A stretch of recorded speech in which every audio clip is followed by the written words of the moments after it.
Hidden beneath the scorching Egyptian sun are secrets rarely discussed even by archaeologists themselves. Deep mines, vanished cities, strange structures, and traces of lost cults, all of this forms a frightening mosaic of the past. Egypt holds too many questions, and every artifact discovered seems to reinforce the feeling that we are only seeing the surface of a much more ancient history. Osirion of Abydos, strange architecture. The most unusual aspect of the Osirion has always been its style. It's completely unlike the surrounding temple dedicated to Seti I.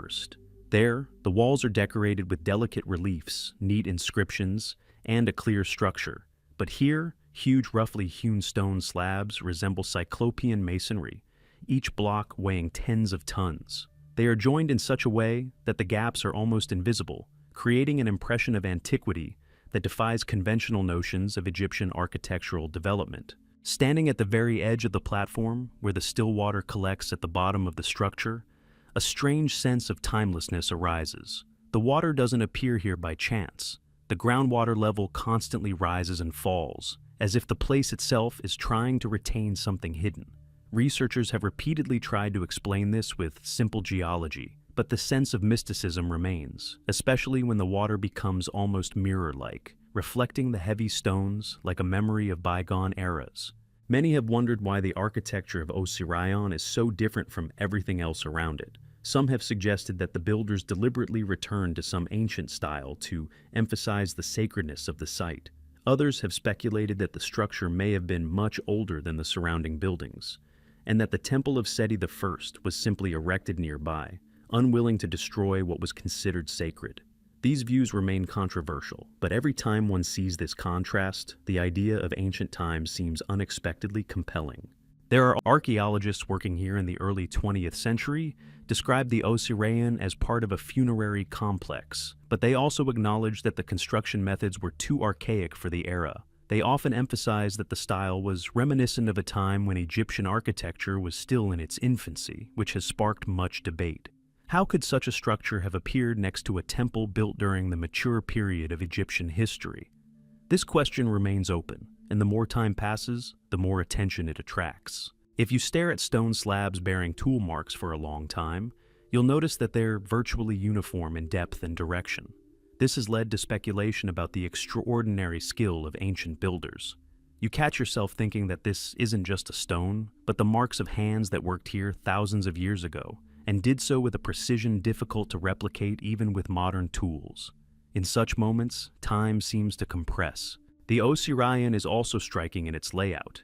A rectangular hall sits in the center, surrounded by stone ledges and galleries. Everything is arranged as if important rituals were performed here, requiring a specific movement of people around the central space. This creates the impression of a hidden function, the nature of which we can only guess. Some believe the structure served as a symbolic burial place for Osiris, but this is far from certain, and there is no clear evidence. The most impressive thing about the Osirion is the feeling that you're standing before a structure that not everyone knew about. It's astonishing how hidden it is. If it weren't for the famous temple nearby, it might have been discovered much later. You look down at these heavy stone blocks and understand why the Osirion has become one of the most enigmatic buildings in Egypt. It's too unusual, too out of the ordinary, too ancient in its atmosphere. It seems as if two worlds have converged here: the familiar Egypt, studied and understood, and another, deep, heavy, silent, holding a secret no one can articulate. And when you leave, this silence lingers behind you, as if watching you with cold interest. Underground galleries of Saqqara animals. When you first descend into the underground passages of Saqqara, you feel as if you're crossing the boundary between the living and a long-vanished world. There are no brightly painted murals here, like in royal tombs. Instead, there are narrow corridors leading off into darkness and a vast number of niches that once held thousands of animals, mummified for ancient rituals. The very air seems heavier, as if saturated with the remnants of centuries of silence. These galleries served more than just as a place to store mummies. They were part of a religious system in which each animal played a special role. The most famous was the gallery dedicated to the Apis bull, considered the embodiment of strength and sacred energy. But there were also corridors filled with mummies of ibises, cats, dogs, falcons, and even rare crocodiles. All of them participated in rituals involving petitions to the gods, protection, and hope for the favor of higher powers. Looking at the massive walls carved from the soft stone, one can imagine how priests once moved here.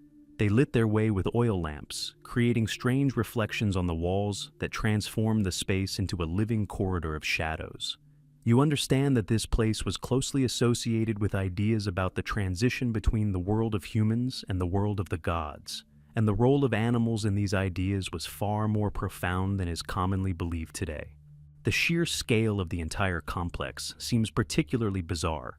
At times, the galleries seem to stretch on forever, and the number of niches is simply impossible to count. They extend to the sides, intersect, and form entire levels.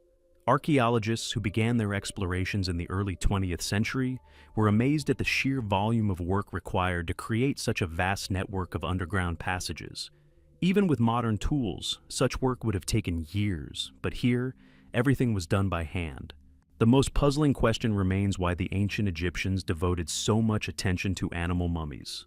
On the one hand, this is attributed to religious rites and sacrifices. On the other, the volumes are so vast that one gets the feeling that there was more to the matter than ritual. Perhaps there was a system of priestly training here, or a special sanctuary where ancient rites, the meaning of which has long been lost, were practiced. You sense this when you look at the thousands of empty niches receding into the darkness. The galleries also surprise with their acoustics. Every step echoes with a strange hum that seems out of proportion to the size of the room.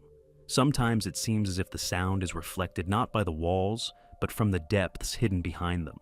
Researchers attribute this to the peculiarities of the rock, but the silence here is too dense, as if the space were deliberately designed to heighten the sense of an unseen presence.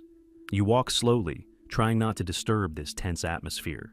In some parts of the galleries, inscriptions and simple symbols have been preserved. They resemble markings made for internal use by priests, directions, numbers of mummies, indications of animal species. But among these markings are also more mysterious signs, the meaning of which no one can now determine. Some believe them to be markings of the priestly schools.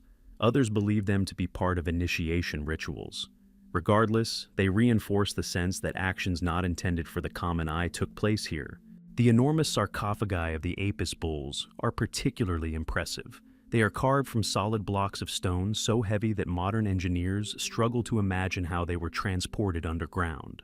Some weigh over several tons, and the lids are so precisely crafted, as if they were manufactured not by ancient craftsmen, but by modern manufacturers. Standing next to them, you sense a scale that seems unbearable even today. Sometimes archaeologists found the remains of wooden boxes inside the niches, containing mummified small animals. They were wrapped in cloth with traces of resin. These small relics seem particularly human. You understand that each mummy was prepared with care and reverence. These were not mere sacrifices. They were an attempt to communicate with the divine world, in which animals played the role of intermediaries. When you leave the underground galleries, a strange sense of melancholy remains. Saqqara has always been a place of transition between the land of the living and the land of the dead. But it is here, in the subterranean corridors of animal mummies, that this transition is felt especially keenly. It is as if you have passed through a long-forgotten world that continues to live in silence beneath a thick layer of sand, awaiting someone who will once again recall its secrets. Labyrinth of Qabr Herodotus. Standing before the pyramid in Hawara, you don't initially feel anything unusual. It looks like just another ancient structure, partially destroyed by time and wind. But recall the words of Herodotus, who described a gigantic labyrinth with thousands of chambers next to this pyramid. And it's as if a second, invisible world opens up before you. Researchers have tried to confirm these words, and this is where the real mystery begins. According to the ancient travelers' descriptions, the labyrinth was so vast that it surpassed even the great temples. He spoke of 12 majestic courtyards, numerous chambers, and a much more complex and inaccessible underground section. These words could easily be dismissed as exaggeration, were it not for the strange traces around the pyramid, which hint at the existence of a much larger structure than can be seen today. Around Hawara are the remains of stone platforms, mounds covered in rubble, and fragments of foundations that look as if a long structure actually stood here. You can almost see the outlines of corridors long buried underground. Some archaeologists believe that the labyrinth actually existed, but was dismantled in antiquity when the stone was used for other structures. This theory seems plausible, but it doesn't explain the strange silence with which the entire complex disappeared. What remains most intriguing is that the underground portion of the labyrinth remains virtually unexplored. Excavations were conducted in the early 20th century, but the high groundwater level made them nearly impossible. All that remains are massive stone blocks, arranged as if they were part of a vast structure. You realize that the most important remains hidden beneath the water and silt, as if the ancient world itself does not wish to reveal its secrets. When you stand next to a pyramid, the sheer scale of the space itself is daunting, as if a vast space could lie beneath your feet. It's difficult to imagine endless corridors leading off into darkness, but Herodotus's words ring so confidently that it's impossible to dismiss them. He rarely indulged in outright fabrications, so his descriptions continue to generate controversy. Some researchers believe he saw only part of the complex, and his impressions made the scale seem even more grandiose. Another theory suggests that the labyrinth may have been not only a ritual structure, but also a unique archive. Herodotus mentioned halls containing records covering many generations of Egyptian rulers. If this is true, the loss of the labyrinth would be one of the most tragic losses of ancient heritage. Imagine thousands of scrolls that could have shed light on forgotten eras, vanished countries, and events that we would speak of very differently today. Sometimes fragments of columns and slabs are found near Hawara that appear remarkably carefully crafted. They seem to belong to a highly skilled structure. Such finds only reinforce the sense that beneath the surface lies a complex crafted with astonishing precision. Standing amid the sand and rubble, you realize that before you are the remains of not just an ordinary building, but something that required a tremendous amount of labor and expertise. The stories of local residents passed down from generation to generation are also intriguing. They spoke of a stone city underground, supposedly separate from the pyramid, but connected to it by hidden passages. While such stories are difficult to verify, they surprisingly match the descriptions of ancient authors. This makes one wonder, perhaps something truly remains hidden deep within, simply waiting for technology to allow it to be uncovered. Standing next to Hawara, you feel a strange tension in the space. The pyramid appears modest, but therein lies its most terrifying feature. It seems like just a key, a small visible fragment of a much larger mechanism. Mentally extending the lines of the underground passages, you imagine a structure that is impossible to grasp with your mind, a labyrinth created not to be found, but to live its own hidden life. And as you walk away from the pyramid, you get the faint feeling that you've passed by something enormous and ancient, something that lies underground, quietly awaiting its time. Herodotus may have been mistaken in the details, but the sense of scale and mystery that Hawara evokes is undeniable. This labyrinth, whether found or lost, lives on in the shadows of history, and its silence seems far louder than any words. The sunken city of Thonis Heracleion. When you board a boat to reach the spot where Thonis Heracleion lies beneath the water, it's hard to imagine that a vast port city once stood here. Ancient records mention it as a vital trading hub, welcoming ships from all over the Mediterranean. Now, however, the surface reveals only a calm expanse of water, concealing a history hidden for centuries. This place immediately inspires a sense of respect and awe. When archaeologists first lowered their equipment to the bottom, they saw stone columns, ruined walls, fragments of statues, and the remains of shrines. All of this lay so quietly and neatly, as if the city hadn't been destroyed, but simply dropped whole into the water. Looking at the underwater footage, you realize that these aren't chaotic ruins, but actual streets, squares, and temples, as if frozen in the moment of destruction. The water gave them a soft, almost ghostly shadow that doesn't exist on dry land. The strangest mystery of Thonis Heracleion has always been the cause of its disappearance. Archaeologists theorize that the destruction was caused by a combination of natural factors: ground shifts, rising sea levels, and earthquakes. But these explanations don't provide a complete sense of clarity. The city sank too gently to the bottom. It seems as if, rather than being destroyed by a storm, it somehow slowly sank into the soft earth until it ended up underwater. It seems as if the earth itself decided to hide it. The enormous statues of gods found underwater are particularly impressive. They lie on the sandy bottom, covered in silt, but their shape is so well preserved that it seems as if they were installed in the square just yesterday. You see the faces of the gods calmly gazing toward the surface, and you experience a strange feeling, as if they are watching those who are trying to return them to the world. These statues inspire respect with their magnitude and silent power. Thonis Herakleion was once the first port of call for foreign ships entering the Nile estuary. Cargo inspections, payments, and religious ceremonies associated with the maritime cult took place here. You can almost hear the hustle and bustle of the ancient port, the smell of resin, the cries of merchants. But all that life has vanished, leaving behind only a stone skeleton lying in the dark water. And the more you look at the underwater photographs, the stronger the feeling that the city was waiting to be seen again. What seems especially strange is that ancient texts mentioned Thonis Herakleion for a long time, but its exact location remained unknown. You realize it was practically a legend until it was discovered under a layer of sand and water. This adds a special mystique. A city that disappeared so long ago that its existence was debatable suddenly reappeared on instrument screens, as if reminding us of its existence. Researchers have discovered underwater remains of sanctuaries where important religious rituals took place. Slabs with inscriptions dedicated to gods, fragments of ritual objects, and even small boats used during ceremonies were found at the seabed. All of this provides an insight into the city's significance for the ancient Egyptians. Each discovery seems to bring to the surface another fragment of the forgotten life that once flourished here. Certain areas of the city are particularly impressive. Paved roads, the remains of canals, stone platforms where important buildings once stood. The water preserves them like a glass display case. You realize that before, you are not just ruins but frozen history, a place that can be studied for centuries. And the longer you gaze at these underwater streets, the more you feel the pull of the place, beckoning you to dive deeper. Sometimes archaeologists find personal items here. Amulets, vessels, jewelry. These small objects are especially touching. They remind us of the people who lived, worked, loved, and prayed here, completely unaware that their city would one day disappear underwater. Holding a photo of an amulet in your hands, you realize it has lain in the darkness for centuries, survived the passage of time, and all this time silently preserved the story of its owner. As the boat returns to shore, a quiet sense of melancholy lingers.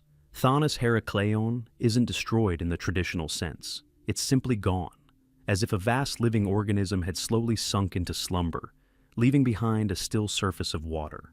And you realize, this mystery will long raise questions. How did a city of such magnitude disappear? Why do the traces of destruction look so neat? And what else lies hidden beneath the stone streets, unseen for millennia? Dungeons of the Temple of Dendera.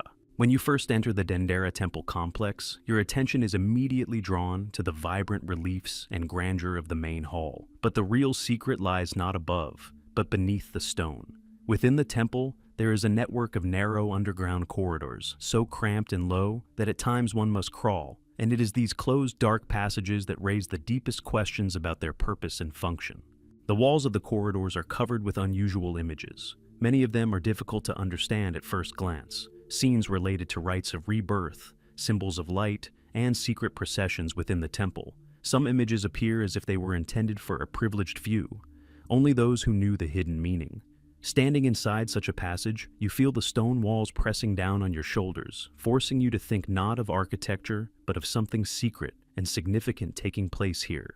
One of the most discussed images is a scene of priests holding an object resembling an elongated glass form. Scholars explain it as a symbol of the birth of light. However, many past researchers have attempted to interpret it differently, making the Dendera corridors particularly popular among mystery lovers. But standing next to these reliefs, you realize there is no secret technology here. There is only a profound ritual language that the ancient Egyptians used to convey the connection between light, life, and the movement of the sun. What's particularly impressive is how hidden these corridors are. To get inside, you need to pass through a discreet door or descend a narrow shaft. It seems the builders deliberately concealed them, creating a route known only to initiates.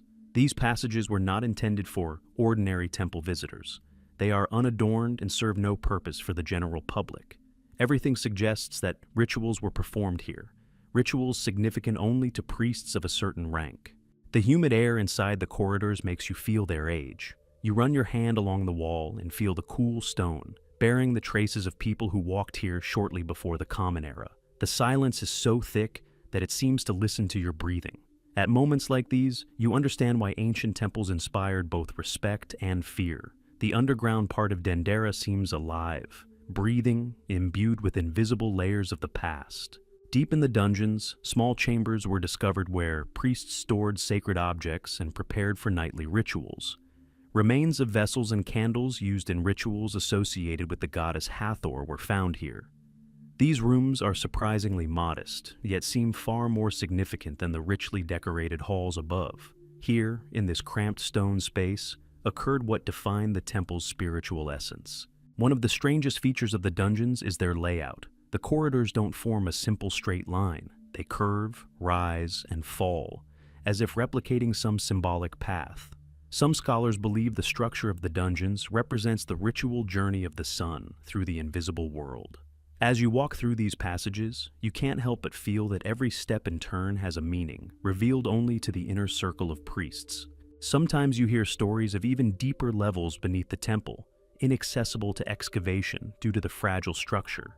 These rumors are unconfirmed, but the feeling of hidden depth never leaves. You walk along a narrow path illuminated by a lantern, and sense that beneath your feet, there may be a space unknown to anyone. The silence of the dungeons seems to hint that the temple is merely a stepping stone to something more ancient. The walls of some chambers still retain traces of soot, making it appear as if a ritual had just been performed there. These dark marks create a strange contrast with the vibrant reliefs of the main hall. Below, everything is more raw, rough, and honest. It is precisely this contrast that makes the dungeons of Dendera so unsettling. You seem to see two grandiose sides of ancient religion: the celebratory and the hidden, the bright and the shadowed. When you finally emerge onto the surface, the harsh sunlight blinds you.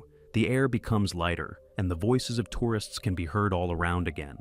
But inside, you still feel as if you've returned from a place not created for the ordinary eye. The dungeons of Dendera are more than just corridors beneath a temple.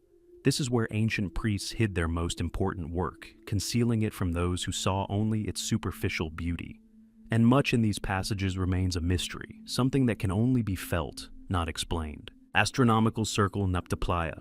When you first find yourself among the stone structures of Nabta Playa, it's hard to believe that these inconspicuous circles and standing stones once played a significant role in the lives of ancient people. They look like simple groups of boulders scattered in the desert. But the longer you look, the more you sense that these locations weren't chosen at random. There's an order to their arrangement that draws your gaze and compels you to search for hidden meaning in this endless silence. Nabta Playa is located deep in the desert, making it difficult to reach. The wind blows sand across the plain, and the sun makes the air almost still. Everything around seems motionless, as if space itself has frozen. However, it is precisely in this environment that the stone circle functions as a precision instrument. The sun's shadows, the horizon, and the positions of the stars become more apparent. The ancient inhabitants who lived here long before the first Egyptian kings seem to have used these natural conditions to observe the sky with incredible attention. The main mystery of Nabta Playa is the precise placement of the stones. Some are positioned so that on the summer solstice, the sun rises precisely between certain boulders.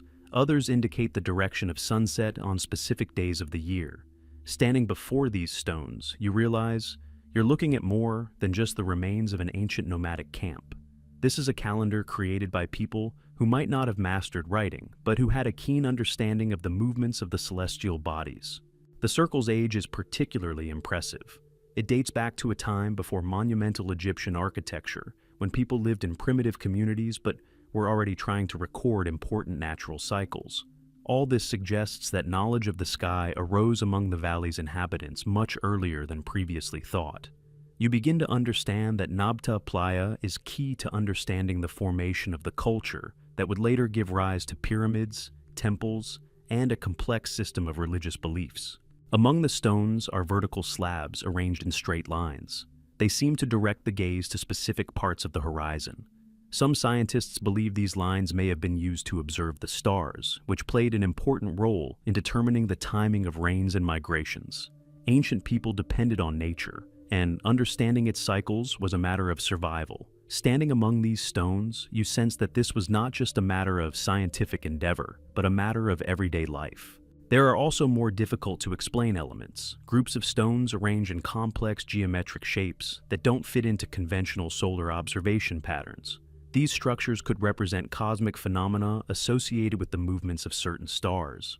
Some researchers have suggested that the circle reflects knowledge of the most important parts of the sky, which later became the basis for the Egyptian priestly calendar. Although evidence is scant, the idea itself suggests that the ancient inhabitants of Nabta Playa possessed far more profound knowledge than is commonly believed. Standing in the center of the circle, a strange sense of clarity arises. The sun moves across the sky slowly and smoothly, and the shadows of the stones grow longer.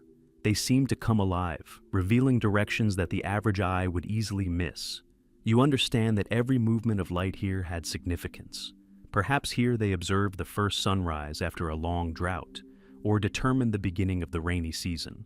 All this created a special connection between people and the sky, one that modern humans have almost lost. One of the most discussed aspects of the complex is the large stone slabs that once stood upright. Many of them now lie on the ground, but their shape and placement suggest they were important structural elements. Some studies have suggested that these slabs may have formed a kind of corridor through which sunlight passed on certain days. Standing near these massive boulders, one can't help but imagine how light glided across their surfaces thousands of years ago. It's sometimes said that Nabta Playa was not only an astronomical instrument, but also a site of sacred rites. People came here to mark important moments of the year, performing rituals related to fertility, rain, and the life cycle. This theory is hardly surprising. Observing the sky has always been associated with spirituality. Many ancient cultures perceived the cosmos as a world of gods and the movement of the stars as signs and prophecies. And standing here, in the silence of the desert, one can sense the power the ancients associated with the sky. It's also significant that the stone circle was built during a period when the climate in this area was milder. The desert looked different then. There were lakes and pastures, and people lived in small groups, hunting and gathering. But despite their simple lifestyle, they found the time and effort to create this complex. This suggests that observing nature was an important part of their culture. With the onset of drought and climate change, the people abandoned the area, leaving the circle as a silent reminder of a time when the desert was verdant. You walk away from the stones and turn around one last time. The wind raises thin waves of sand that glide between the stones, as if echoing the ancient movements of the celestial cycles. It seems as if the circle itself lives its own rhythmic life, continuing to mark the passing of time, even when no one watches its shadows. This is the greatest secret of Nabta Playa. It is a structure that has outlived its creators and continues to function, like an ancient but still functioning calendar. And when you finally turn away toward the desert, you're left with the feeling of having visited a place that didn't just show you the sky. It explained the world to people, helped them predict the future, and build lives in harmony with nature. And perhaps therein lies the answer to the mystery of Nabta Playa. Before you lies not just a circle of stones, but the first faint glow of a culture that would later create majestic temples and pyramids. Stone boxes of the Serapeum. Upon entering the Serapeum at Saqqara, the first impression is of entering a vast, cold dungeon, created not by humans, but by some silent stone. Dark tunnels lead off to the sides, disappearing into the depths. But the most powerful sensation arises when the gigantic stone boxes appear before your eyes. They stand in niches, like motionless sentries, and each one is so enormous that even several people could barely encircle it. These boxes were intended for the burial of sacred Apis bulls, animals considered the embodiment of divine power. But their size and precision astonish even experienced researchers. Each box is carved from a single block of stone, weighing tens of tons. The lids fit so perfectly that it's almost impossible to insert a blade between them and the body. You stand next to them and feel the geometry itself weighing on your consciousness. Too precise, too accurate. The most astonishing thing is the route these boxes must have taken to get here. The narrow corridors of the Serapeum seem too cramped to handle such enormous monoliths. This raises the question that many ask. How did the ancient craftsmen manage to transport them so deep into the underground galleries? Even with modern machinery, it would have been extremely difficult. Imagine the workers pulling the multi-ton blocks by torchlight, lowering them step by step, lower and lower. This thought evokes the incredible power of the labor that went into creating the necropolis. Some of the surfaces of the boxes are polished to an almost mirror-like shine. This creates a strange impression. It seems as if the inner chambers were built for some ritual that required perfect smoothness. Archaeologists attribute this to reverence for sacred animals and the special status of the apis. But when you look at the reflective surface from dozens of meters of stone, you begin to wonder if there was something more to these procedures. Perhaps the smooth walls were used for ritual illumination, when priests lit oil lamps in deep niches. Interestingly, some of the boxes were empty. This has given rise to much speculation. Some believe the burials were looted in ancient times. Others suggest that some boxes served a symbolic purpose, perhaps representing images of future burials. Still, others suggest that the boxes may have been used in rites of passage, when animals that had not yet reached a certain status underwent special rites. Looking into an empty, dark box, it seems like a black entrance to the unknown. The silence in the dungeon is almost physically oppressive. Every sound echoes dully, and as you walk between the niches where these gigantic sarcophagi stand, you feel as if you're passing stone creatures watching your every step. The light from a lantern or lamp glides across the monolithic surfaces, and for a moment, it seems they're moving, catching the light. But this is only an illusion. In reality, everything here is motionless, as if time had stood still in the deep corridors. One of the most unusual details are the tool marks on some of the lids. They are almost uniform in depth and shape, as if machine-made. Scientists attribute this to the skill of the stonemasons and the careful organization of the work. But when you stand before a perfectly flat surface, across which you can draw a line without it deviating even a millimeter, it's hard to resist the feeling that the ancients knew more about stone than we realize. Sometimes archaeologists find small objects in the Serapeum, pieces of fabric, remains of wooden structures, fragments of rope. These small items serve as a reminder of the hard work of the people who created the underground necropolis. Every detail here is not just labor, but part of a vast ritual world in which sacred animals played a key role. It's as if you imagine priests carefully leading a bull through a hallway lit by fires, preparing for the ritual that was to link the worlds of man and the gods. The very sense of space in the Serapeum is different. The corridors are narrow, but wide in height. The walls seem to press down from above, yet leave enough space to feel part of this ancient path. The air is cool, and it seems to waft with the scent of oil and resin used to coat animals before burial. The mind seems to reconstruct the details of rituals long forgotten, yet which left their traces in stone. One of the most disturbing moments is the realization that only part of the Serapeum has been thoroughly explored. Some corridors remain sealed, others are filled with collapsed rock. You realize that the dungeon may conceal even more boxes, chambers, and ritual halls. And perhaps therein lie the answers to questions that have been asked for centuries. But time and the earth guard their secrets tightly, as if unwilling to let them out. As you climb back toward the light, your gaze involuntarily lingers on the cave entrance. A cool current of air wafts from it, as if the dungeon is exhaling something ancient. You sense you've left behind not just the museum portion of the complex, but a place where time flows differently. The Serapeum doesn't reveal its secrets fully. It only hints at them, making you wonder why ancient peoples expended so much effort creating perfectly carved stone boxes deep within the earth. And you realize, the longer you study the Serapeum, the less certain you become. Everything here is crafted with incredible precision, unsettling symmetry, and incomprehensible tenacity. This is more than just a necropolis of sacred animals. It is a monument that enshrines that part of Egyptian belief that concerned transition, power, and connection with the invisible world. And even after many centuries, these stone boxes continue to hold their quiet, heavy secret. Temple complex of Qalm el-Hammad. Arriving in Qalm el-Hammad, your first impression is of a place almost unknown. It's hidden among fields and small villages, and the very feel of the journey seems to reflect its nature. The closer you get, the more it seems as if these ruins conceal something forgotten. Before you are fragments of columns, massive blocks, the remains of buildings that seem to have sunk into the earth, trying to hide the traces of their past. But the closer you look, the clearer it becomes that this place isn't simply ruined. It's strange, as if created by a different logic.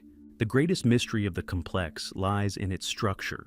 The ruins appear to have once housed a temple, one that must have rivaled other known centers in scale, yet no detailed records of it survive. How could a temple be so significant yet almost disappear from the historical record? The stone blocks are scattered as if they were rearranged or concealed underground. And when you look at these remains, you begin to realize that the complex was much larger than it appears at first glance. Some areas are covered with slabs resembling the ceilings of underground chambers, but attempts to explore them were often thwarted by the fragile soil and the high risk of collapse. This gave rise to numerous rumors of hidden levels that could have housed ritual objects or priestly archives. Standing next to such a slab, you feel the space breathe. A silence beneath your feet evokes the emptiness deep beneath the surface. You want to listen, as if the echo of the footsteps of those who walked here thousands of years ago still lingers. The column fragments are particularly striking. Their surfaces are decorated with carvings that differ from the typical ornamentation found on large Egyptian temples. They feature symbols associated with local cults and images that are not always easy to identify. Some scholars have suggested that the temple was dedicated to several deities at once, while others believe the complex served as a transitional center between different religious traditions. Looking at the columns, you realize that their designs conceal an attempt to unite the various aspects of a faith that was once vibrant and fluid. The remains of ancient buildings here seem to tell of stages of reconstruction. Some walls are lined with large blocks, others with smaller ones. Some columns stand on massive foundations, while others appear to have been added later, as if they were additions. It all resembles a temple that has constantly changed, adapted, and survived through different eras. But these changes don't appear chaotic. They create a strange composition that seems logical only to those who knew the meaning of the rituals that took place here. One of the most enigmatic elements of the complex are the narrow passages leading to small, unadorned chambers. These rooms are surprisingly modest, but their layout creates the impression that they were intended for special purposes. Perhaps they served as places for priests to prepare for rituals, or perhaps as storage areas for objects accessible only to a select few. When you enter such a room, the air becomes quieter, as if the walls are holding the remnants of an ancient prayer within. You sense that the place is small, yet significant. Fragments of inscribed slabs are also interesting. Many retain only a few symbols, but even these hint at a complex system of priestly titles and rituals. Some inscriptions are difficult to identify, as if they belonged to a special spiritual school that was not widely disseminated. Such finds create the impression that the complex served not only as a temple, but also as a center of learning. Priests could gather here, undergo initiation, and study ritual formulas. Looking at the small, barely noticeable symbols, you realize that behind them stood people whose work was almost hidden from society. The complex's location creates a particularly striking impression. It's not built on a high site, like many temples, but in a lowland. This seems unusual. The ancient Egyptians often sought elevated positions to emphasize the temple's connection to the sky. But here, it's the opposite. Perhaps this temple was associated with subterranean forces or with waters, which played an important role in local rituals. You sense that the landscape here is not random, as if the ancient masters were trying to emphasize not grandeur, but depth, a connection to the earth, to what lies beneath the surface. There's also a strange sense that part of the complex was deliberately destroyed, the marks of blows on the columns and fragments of statues scattered as if dropped from a height hint at a period of decline, or that the temple became the target of a struggle between various groups. What exactly happened here remains unclear, but the pattern of destruction itself looks less like the work of time and more like the marks of human hands seeking to erase everything associated with this place. And you begin to wonder, what could have provoked such fury? As you leave the complex, your gaze involuntarily lingers on its edges. The stones seem to continue to whisper of what they have witnessed. You realize that before, you was an unseen, almost forgotten part of Egyptian history, a place that remains silent yet never disappears. The Qam el-Hammad temple complex is a mystery not because it contains impossible structures, but because it conceals its past in simple yet incomprehensible traces. And the more closely you look, the more you sense that this temple is one of those still waiting for its moment to reveal its true identity. The death of Cambisi's army. The story of the destruction of Cambisi's army always sounds as if it were told not by historians, but by witnesses to some ancient tragedy no one was supposed to know about. You imagine a vast army sent into the desert to conquer a distant oasis, And you realize we're not talking about dozens or hundreds of warriors. According to old accounts, the campaign was so vast that traces of the army should have remained visible for centuries. But the desert claimed them with alarming ease. According to an ancient account, the army was heading for the Siwa Oasis, home to a sanctuary revered by many rulers. Cambyses, eager to assert his power, ordered his men to cross the desert, despite warnings of the difficult journey. But what happened next has become one of the darkest mysteries of the Egyptian deserts. At some point, the army simply vanished, as if wiped off the face of the earth. You stand amid the sands and try to imagine thousands of people vanishing without a trace. Travelers and locals alike reported strange phenomena in those parts. Some spoke of sudden storms that arose so quickly that people had no time to seek shelter. Others claimed to have seen distant silhouettes disappearing into the haze. These stories reinforce the sense that the desert is not just a place, but a force capable of consuming everything. You look at the sands and realize that they truly can hide the traces of any tragic event, especially one of such magnitude. Many researchers tried to find traces of the army. Expeditions were conducted, suspected routes were studied, but still the desert remained silent. Occasionally, fragments of pottery, pieces of metal, and human bones were found, but not a single find provided a precise understanding of what happened. There were too few clues to solve such a great mystery. You sense how space itself protects its history, preventing researchers from reconstructing the events. One of the most realistic theories was that the army perished in a sandstorm. Desert storms are truly dangerous here. The wind whips up sand so high that it seems the sky disappears. In such a storm, it's easy to lose track of your route, your men, and even entire units. But something about this explanation seems too simple. You try to imagine a huge army vanishing completely. Even if the storm were incredibly powerful, the remains of people and animals should have remained. But the desert left almost nothing. There are other theories. Some believe the army may have lost its way and traveled much further than planned. Perhaps the warriors reached places where the water ran out too quickly, and people began to perish one after another. The desert is merciless, especially when travelers are unfamiliar with its peculiarities. But even this theory doesn't explain the complete disappearance of the tracks. It's as if you see before you a multitude of small tragedies merging into one vast trace, erased by time. Sometimes archaeologists find traces of campsites, coals from fires, broken vessels. These finds give hope that one day a large army's death site will be discovered. But the desert is constantly changing. The shifting sands can conceal entire cities, much less human traces. You realize that every find here could be a chance one-off, and beyond it lie kilometers of emptiness that could hide anything. There are also legends that add further depth to the mystery. Some say Cambyses' army was punished by the gods for approaching the sacred site without due respect. Others believe the army fell into a trap set by locals who knew the desert better. But all these legends merely underscore the main point. No one knows exactly what happened. The desert has appropriated this knowledge as if considering it part of its power. It's also surprising that traces of the army's possible demise could be hidden several meters beneath the sand. Scientists sometimes find animal skeletons buried under layers of sand that are centuries old. And you understand, if the army was truly buried by a storm, the traces could lie so deep that they would be almost impossible to discover without chance. The desert has become a vast stone book, its pages closed to those who arrived too late.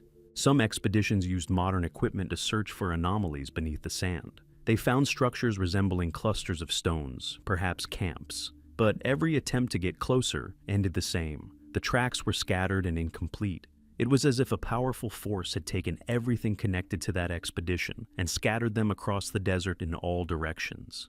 You realize that time is working against the explorers. Every year, the sands do their work, and the chances of finding tracks diminish.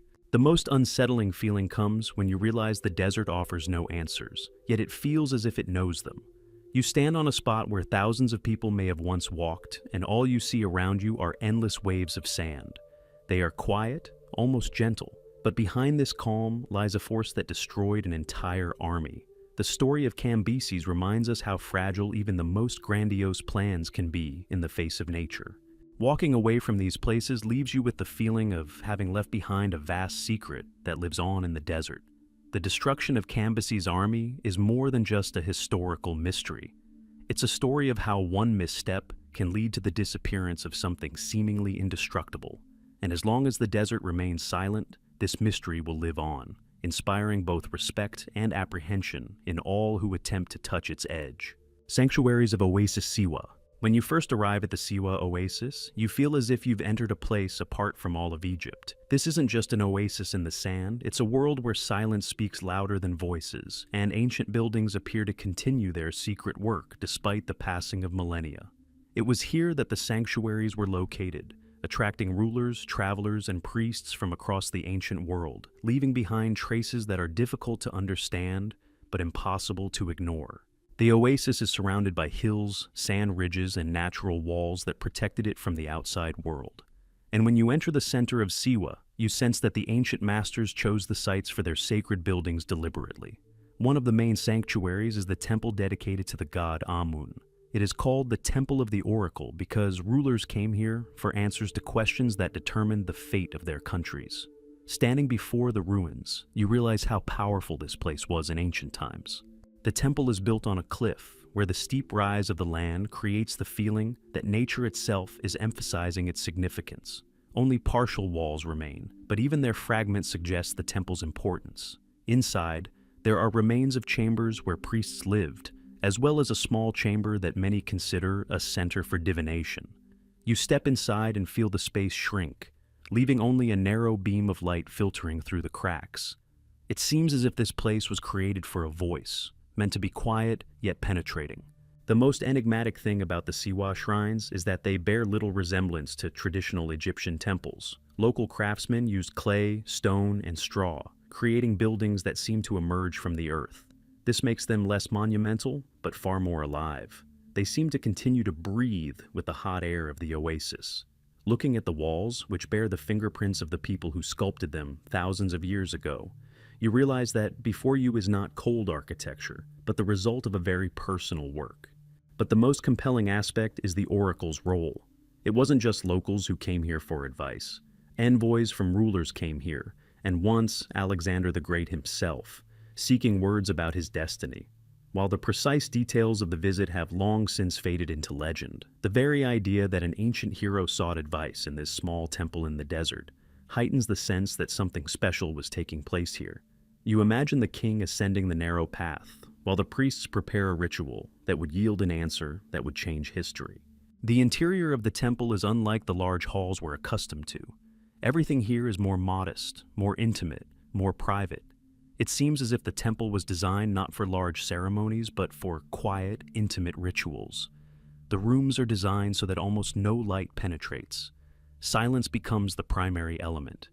You feel that every step, every touch on the wall, carries a meaning that cannot be expressed in words.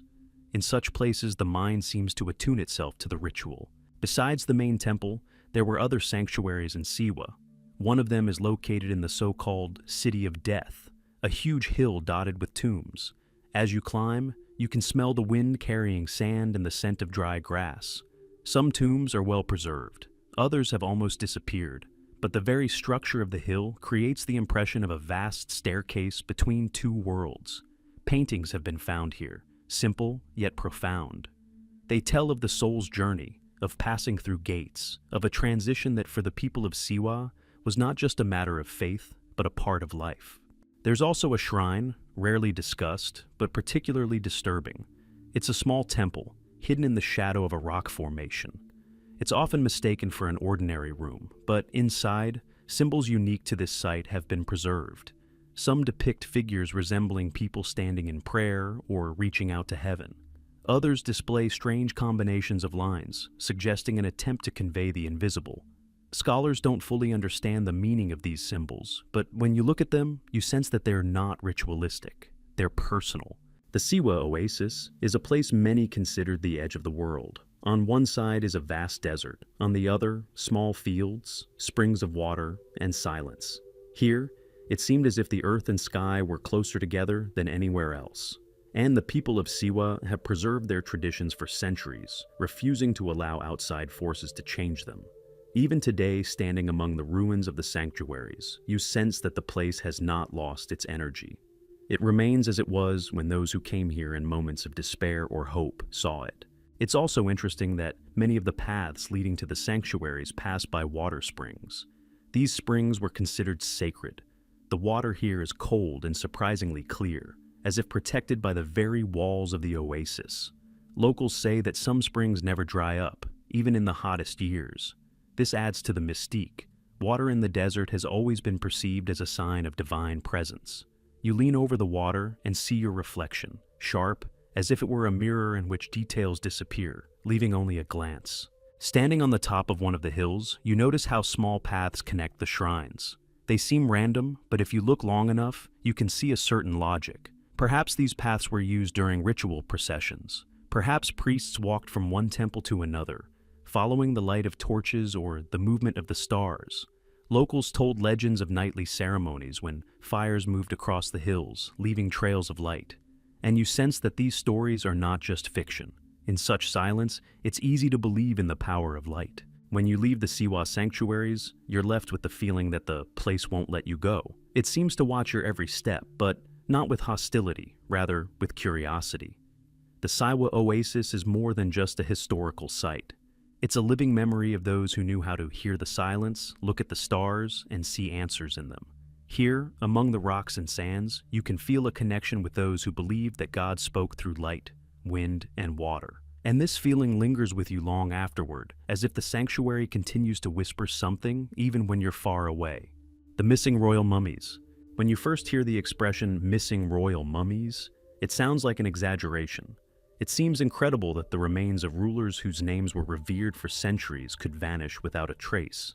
But Egyptian history, especially in its later periods, is replete with events that left traces of destruction, displacement, and chaos. And it is precisely among these events that one of the most disturbing mysteries lies: the fate of the mummies of great kings who simply vanished from their tombs. The Valley of the Kings contained numerous tombs, each carefully protected. The Egyptians believed the body was the key to eternal life, and therefore did everything possible to preserve it intact. But despite a complex system of traps, hidden passages, and deceptions, the tombs were repeatedly looted, and some mummies disappeared so long ago that archaeologists still cannot determine who they belonged to, or where they might have been moved. The problem is compounded by the fact that many of the burials were opened in ancient times. These were not rare occurrences. Royal tombs were looted regularly, especially during times of crisis. Imagine nightly squads of robbers descending through secret entrances and carrying away anything of any value. Sometimes they even took mummies, thinking jewelry might be hidden under their bandages. And even if mummies were found later, it was far from always possible to determine where they had once rested.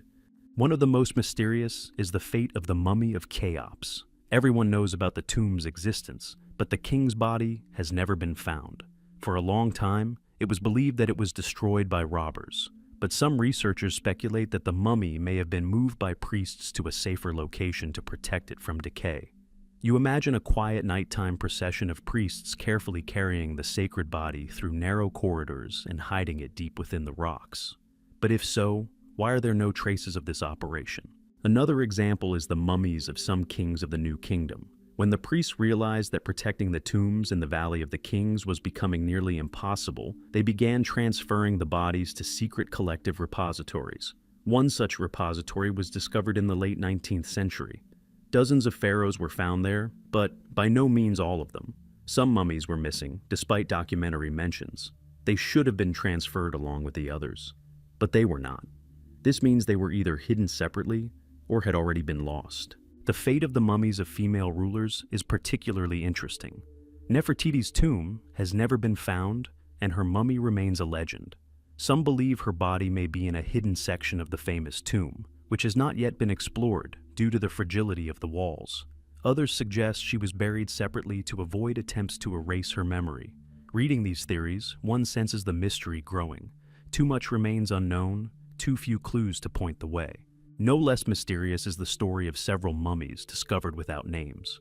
In some caches, bodies were discovered, carefully bandaged and preserved, but without inscriptions. Even experienced Egyptologists couldn't identify them. They belonged to someone important, but why their names were erased is unknown. You look at photographs of such mummies and realize that before you are people whose destinies were important to their era, and now they lie in museums as Anonymous royal mummies. There is nothing more frightening than a name vanished from history. There's also a political component. During times of unrest between priests and rulers, attempts to erase the memory of previous pharaohs were common. Sometimes statues were destroyed, sometimes names were carved from monuments. And if this happened to images, it's easy to imagine what might have been done to the mummies themselves. Perhaps some were deliberately destroyed, not for the sake of wealth, but to erase power and legacy. Such actions are almost impossible to trace, which makes the mystery even more disturbing. Occasionally, reports emerge of private collectors possessing ancient remains whose provenance raises questions. These cases are rare and almost always unconfirmed, but the very idea that a royal mummy could have ended up in the hands of an unknown person is frightening. Mummies were always traded in ancient times, and some may have traveled far, leaving Egypt forever. Where to? There's no answer. But the thought haunts. Perhaps a mummy is now lying in a private collection, its identity unknown. One of the strangest things is that sarcophagi without bodies have been found in some tombs. They were fully prepared for burial, decorated and sealed, but inside, they were empty. Scientists speculate that the mummies may have been removed by ancient priests during times of crisis. But where? Why did no one leave any records? You stand before such a sarcophagus in a museum and feel as if it were asking, "Where is the one to whom I belonged?" And no one can answer. Modern technology helps us better understand the origins of mummies. Tissue, bone, and resin analysis can determine their age, and sometimes even their name. But this is a slow process that doesn't always yield results. Sometimes a mummy remains nameless even after all the research. And in moments like these, you realize that time truly can hide the truth. Leaving a museum or tomb where mummies are kept is a strange feeling. You realize that before you lies more than just an archaeological mystery. These are the destinies of people who believed themselves eternal, people who built monuments, confident that no one could disturb their peace. And yet, they vanished. The missing royal mummies are a reminder of how easily history can fade, leaving behind an empty sarcophagus and a nameless body hidden somewhere deep underground, the empty tomb of Cheops. When you first enter the Great Pyramid, you feel as if you're stepping into a boundary between worlds. The cool air of the corridors, the low passages, the scent of stone that has preserved the silence of millennia, all this creates the sense that the pyramid was built not simply as a tomb, but as a place where space itself obeys a strange, invisible logic. But the main shock comes not from the structure's size, but from the fact that the king's body was never found inside. The tomb of Khufu is considered one of the greatest human-made monuments. However, the sarcophagus in the so-called king's chamber was empty.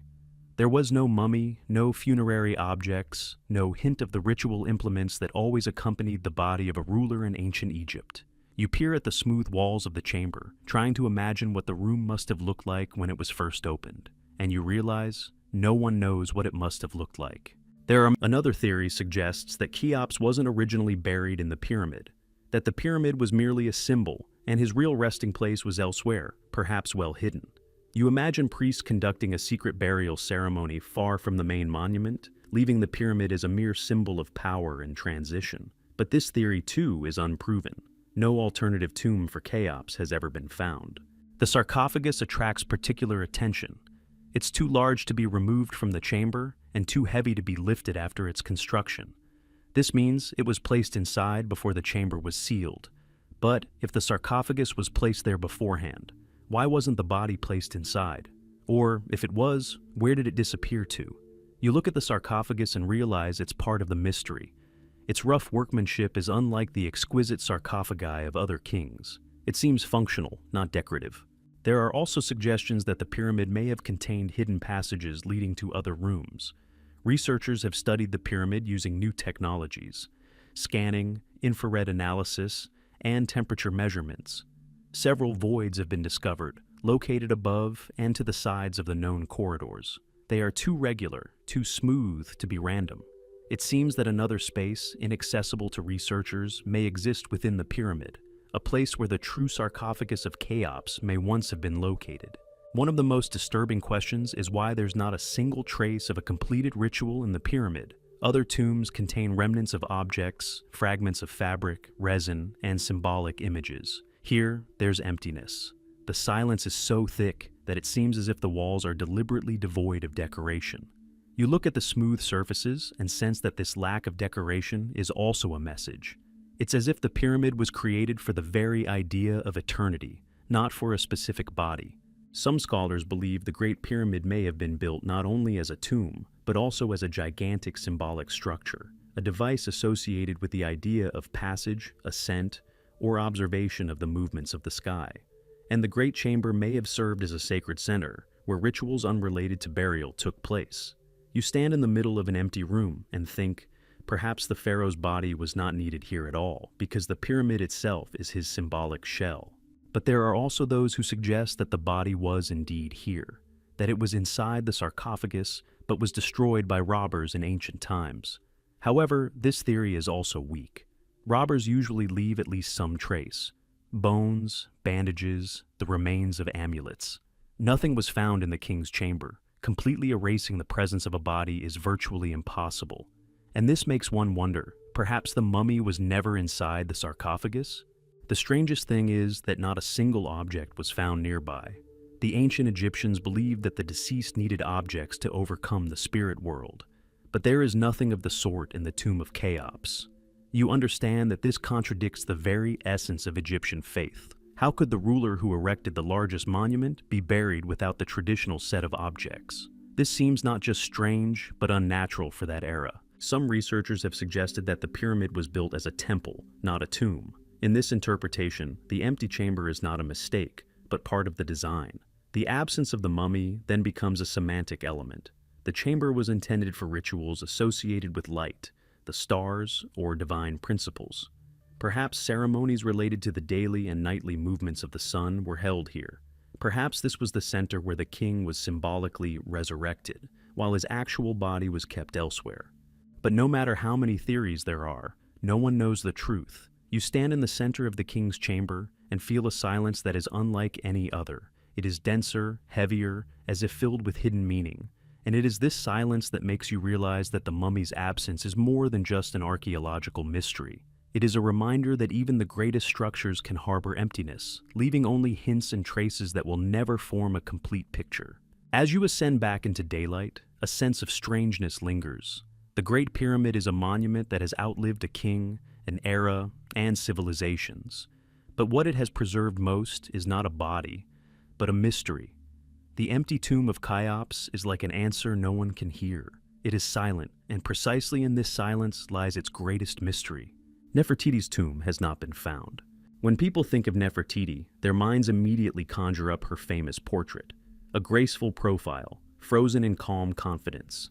But behind this familiar image lies one of Egypt's deepest mysteries, the place where she was buried. You read about her, look at her statues, imagine the era of change she lived through, and you realize the disappearance of her tomb isn't just strange, it's as if it were deliberately hidden, a figure too influential, a trace too visible, and yet completely silent underground.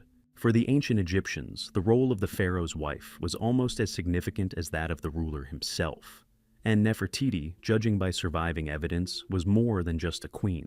She participated in religious reforms, stood by Akhenaten's side when he attempted to change the foundations of the faith, supported the cult of the solar disk, and perhaps even ruled independently. And yet, her tomb has not been found in any known necropolis. This is astonishing, as queens of such stature were almost always buried in opulent tombs, carefully protected from enemies and time. Some researchers suggest that Nefertiti may have been buried in Amarna, the capital built by Akhenaten. This capital of the sun god's worship didn't last long. After the king's death, it was abandoned and then practically razed to the ground. During the city's destruction, many burials were plundered, some filled in, and others completely destroyed. Perhaps Nefertiti's tomb was located in an area razed to the ground by later builders. But even if this is true, why has no mention of it survived? Not a single sign, even indirect. Another theory is that Nefertiti's tomb is located in the Valley of the Kings. The site of many rulers' final resting places seems a natural choice for hers.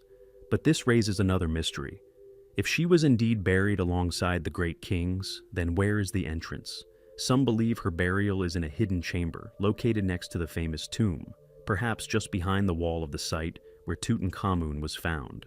Studies using infrared sensors even hinted at possible voids, but excavations were halted due to the risk of damaging the unique paintings. You imagine this moment, a gallery, walls covered in vibrant images, the silence of eavesdropping centuries, and beyond the wall, perhaps another room, lost, inaccessible, unseen by anyone since the ancient priests. The thought sends shivers down your spine. If that really is Nefertiti's tomb, then we stand just steps away from one of the greatest archaeological discoveries of all time, and we can't get a meter closer. Many aspects of Nefertiti's story raise questions. Her life is poorly documented despite the power she wielded. After a certain year, her name disappears from inscriptions. It's as if she vanished. Some believe there may have been attempts to erase her from history for her involvement in religious reforms. In such cases, statues were destroyed, names were removed, and images were removed. And if so, perhaps she was buried secretly, without pomp, away from the eyes of those who wanted to declare the old faith the only true one. There's a more daring theory that Nefertiti reigned as a queen under a different name. She could have been buried as a pharaoh, in a separate closed tomb, but with all identification removed. Then the search would have to be entirely different. You needn't just look for a name, you need to look for a burial befitting a person of high status, but without a signature. You look at the list of anonymous mummies and tombs and realize that such a possibility exists. Perhaps Nefertiti's body has already been found. It's just that no one knows it's hers. When you look at a map of the Valley of the Kings, you're struck by the number of undiscovered areas. Many side gorges conceal layers of stone that haven't been touched since ancient times. Some sites are so dangerous to excavate that they can't be explored without risking collapse. And you realize that a tomb could be right nearby, hidden beneath a rock layer that can't be moved. The valley's silence isn't just natural, it's a silence that conceals more than it reveals. Sometimes archaeologists find small objects that could hint at Nefertiti's presence, fragments of amulets, pieces of pottery, remnants of paintings. But each time, the connection to the queen turns out to be too weak, too indirect. Sand and time have mixed everything so thoroughly that it's almost impossible to separate one from the other. You look at these tiny fragments and feel despair, as if trying to assemble a vessel from grains of sand. One of the strangest aspects of the search is that many ancient documents make no mention of her death. This is especially unusual given her status. The deaths of such people were always accompanied by rituals and inscriptions. But here, there's silence. As if her passing was hidden, a secret known only to a select few. Perhaps her death was politically dangerous. Perhaps it was too controversial. In any case, the lack of mention seems not just odd, but a clue. If it wasn't written down, it was hidden. And this is precisely what makes the mystery of Nefertiti's tomb so enduring. It's not simply historical, it's personal. It contains elements of loss, struggle, hidden influence, and the dream of a discovery that will change our perspective on an entire era. Until the tomb is found, Nefertiti's story remains unfinished. She stands on the border between the known and the unknown, like a shadow glimpsed only out of the corner of our eye. When you step away from the Valley of the Kings or Amarna, where her tomb may once have been hidden, you feel as if you're leaving a place that still lives its own secret life. The mystery of Nefertiti isn't just a matter of archaeology. It's a sense that great people can vanish, the way sunlight fades beyond the horizon, quietly, but in such a way that no one can tell where exactly night fell. Erosion and Age of the Sphinx. Standing before the Great Sphinx, it's hard to shake the feeling that it's looking not only at the horizon, but through time. Its face is worn by wind and sand, its body partially buried beneath layers of desert, and the traces of destruction are like wounds inflicted not by nature, but by history itself. And it's these traces, these strange lines of erosion, that have led to one of Egypt's most enduring and contentious mysteries. Just how ancient is the Sphinx? Walking around the monument from behind, it becomes apparent that its structure has been damaged differently than most of Giza's structures. Deep vertical grooves, as if left by water, cross the walls of the depression in which it stands. These marks don't resemble the typical weathering caused by wind and sand. Instead, it feels as if water has been flowing over the stone over a long period of time, leaving soft, wavy lines. Running your hand over these marks, you realize such forms are difficult to explain by ordinary desert erosion. Some researchers have suggested that this erosion could only have occurred under conditions of heavy, prolonged rainfall. But the last periods of such rainfall in the Giza region date back to very ancient times, to times when the climate was humid and the desert had not yet become a desert. This raises a troubling question. If the marks on the Sphinx were left by water, was it really created much earlier than the time of the pharaohs? Much earlier than the pyramids? The official view is that the Sphinx was carved during the reign of King Khafra. This theory is based on the monument's location, similarities in style, and some indirect archaeological evidence. But when you stand next to the monument and see traces that are difficult to explain with ordinary logic, it becomes clear the Sphinx's age is not just a textbook date, but a question that raises doubts even among those with years of experience in archaeology. What's particularly odd is that the erosion is uneven. In some places it's deep, in others it's almost non-existent. This could be due to the varying quality of the stone, but when you look at the damage map, you see a pattern. The most severe erosion occurs in areas that were naturally vulnerable to water. Wind and sand don't create this pattern. You begin to think differently. Perhaps the Sphinx survived a time when it rained heavily on Giza, when the climate was different, when the world around it looked completely different. Some scholars associate these marks with the period when the Sahara was green. This time period belongs to an era difficult to imagine in the context of ancient Egypt. Prehistoric period spanning thousands of years. If the Sphinx truly dates back to this period, then its creators lived long before the rise of known kingdoms. This is controversial because there is no direct archaeological evidence of such a culture, but there is also no explanation for the erosion's appearance. You look at the monument and feel the weight of this thought weighing on you. The Great Sphinx becomes more than just a statue, but a window into an era about which almost nothing is known.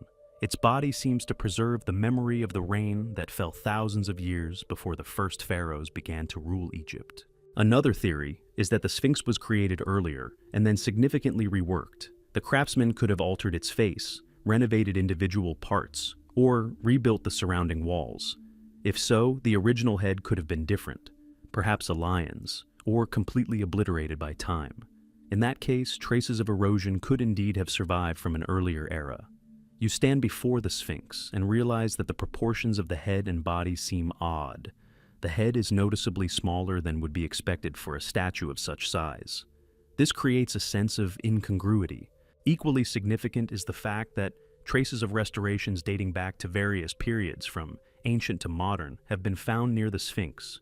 Some blocks surrounding the monument were clearly laid later than the main part of the structure. This demonstrates how long ago people attempted to preserve the Sphinx. If restoration efforts were made as early as the first dynasties, then it must have already looked ancient. But this raises the question, how ancient was it, if even the ancients considered it ancient? The Sphinx's appearance is striking in that its face, even in its damaged state, demonstrates the incredible skill of the sculptors. But the body, especially the back, is more roughly crafted. This reinforces the theory that the builders could have been working on material that was already partially eroded. Looking at the contrast between the smooth surfaces of the head and the rough stones of the sides, you realize that the sculptors seem to be adapting to an existing form. Some researchers believe the Sphinx was connected to an ancient cult system that existed before the pyramids. It may have symbolized the guardian of the horizon, a sentinel between day and night, between the desert and the valley. In this interpretation, the monument's age becomes more than just a date, but part of a broader understanding of how ancient people understood the world. You sense that the Sphinx's gaze toward the sunrise is no coincidence. Its gaze is directed toward the beginning of the daily cycle, and if this symbol is older than we think, it changes the entire picture of Egyptian history.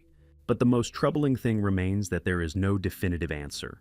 Every argument raises a new question. Every trace of erosion, a new hypothesis. Sand, wind, water, people, all have left their mark on the monument. But which one was first? When you look at the Sphinx in the sunset, its contours soften, its shadows lengthen, and it seems as if it's about to speak, quietly, incomprehensibly, in the language of time which belongs to no known era. The Sphinx seems to deliberately guard its secret, allowing you to come close, but not allowing you to touch the answers. You leave with the feeling that you've seen more than just a monument, but a being, something that has endured too much to reveal its story. And in this silence, in these strange lines on the stone, lies Giza's most poignant and most compelling mystery: unsolved pyramid texts. When you find yourself inside the Saqqara pyramids, especially those belonging to the early rulers, the familiar feeling of emptiness is replaced by something entirely different. The walls here are not smooth, as in later tombs. They are covered with columns of text, hundreds upon hundreds of lines, engraved with meticulous symbols. These are the oldest religious texts in Egypt, the first attempts by humans to record the soul's passage to the next world, and at the same time, they are some of the most difficult to decipher inscriptions that have survived to this day. These inscriptions are called the Pyramid Texts. They appeared before Egypt began actively decorating tombs with scenes and images. There are no familiar images of the afterlife, no dramatic scenes of judgment and rebirth, only words that were meant to act as keys to help the deceased navigate the world of darkness. But the more you read these lines, the more you realize, these are not just prayers. This is a language created for those who knew what we have long forgotten. A significant portion of the texts are filled with formulas intended to protect, open the way, illuminate the darkness, or show the way. But the meaning of many phrases remains elusive even today. Sometimes one encounters expressions that sound almost like incantations, where each word could have several hidden meanings. You look at the lines etched in stone and sense that this is more than just a religion. It is an attempt to create instructions for passage into the invisible world, written in a language that no longer exists in living form. What's particularly strange is that some formulas are repeated from tomb to tomb, but with slight modifications. These variations create the impression that the priests were rewriting not just a text, but an idea. They seem to be improving it, strengthening it, or altering it in accordance with secret knowledge inaccessible to ordinary people. This approach makes the texts even more mysterious. If the priests themselves modified the formulas, it means they knew something about the afterlife that we don't. There's another peculiarity. Some lines contain the names not only of gods, but also of strange beings rarely mentioned in other sources. This creates the impression that the ancients believed in a more complex system of worlds than historians have imagined. You read about these beings and realized they weren't part of the familiar pantheon. They were associated with transition, with threats, with what the soul might encounter in the night. It's a map of dangers, created millennia ago, but still frightening in its accuracy. In the light of the lantern, the engravings become especially expressive. The symbols cast long shadows, as if whispering their own words.